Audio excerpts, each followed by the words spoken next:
Bago tayo magpatuloy, huwag kalimutang mag-subscribe sa aking channel.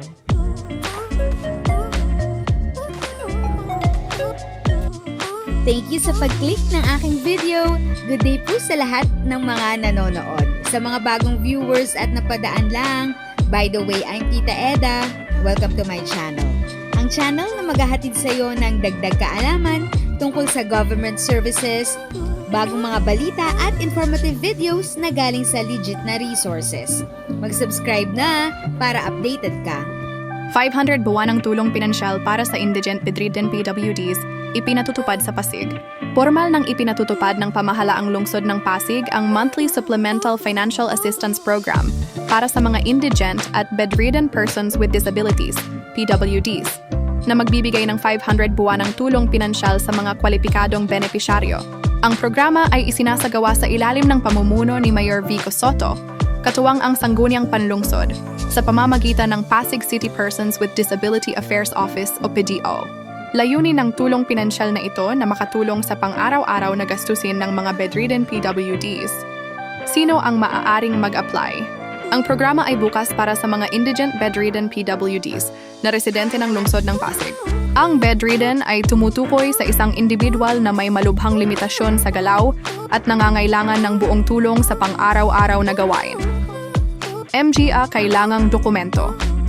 Kailangan ng photocopy ng PWD ID na may updated na contact number at isang kamakailang litrato ng bedridden PWD na may hawak na kalendaryo o dyaryo na nagpapakita ng kasalukuyang PEDSA. Proseso ng aplikasyon, una, isumite ang mga dokumento sa Barangay PWD Office o sa Pasig City PDO Office. Pangalawa, magsasagawa ang PDAO ng home visitation para sa beripikasyon. At pangatlo, ang mga aprobadong aplikante ay opisyal na isasama sa programa. Hinikayat ng pamahalaang lungsod ng Pasig ang mga kwalipikadong pamilya na makipag-ugnayan sa kanilang mga tanggapan para sa karagdagang impormasyon. If sa tingin mo, natulungan ka ng video ko na ito, nakasave ka sa oras mo, you can click yung thanks button at any amount ay malaking help sa pag-grow ng channel ko. Yun lang po muna ang aking update. Sana ay nakatulong na dagdag kaalaman ang aking share today. Ang goal ng aking channel ay mag-create ng awareness. Kung ganitong mga topic ang gusto mo, panoorin mo ang mga videos ko na ito.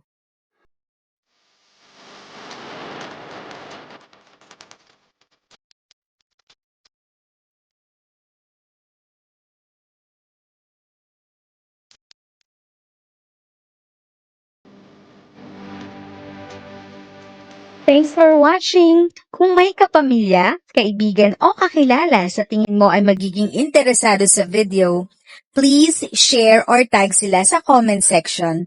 At syempre, if nagustuhan mo ang video, i-like mo na ito at subscribe ka na din. As always, feel free to write your questions, comments, and opinions respectfully. And continue to be a blessing and stay safe!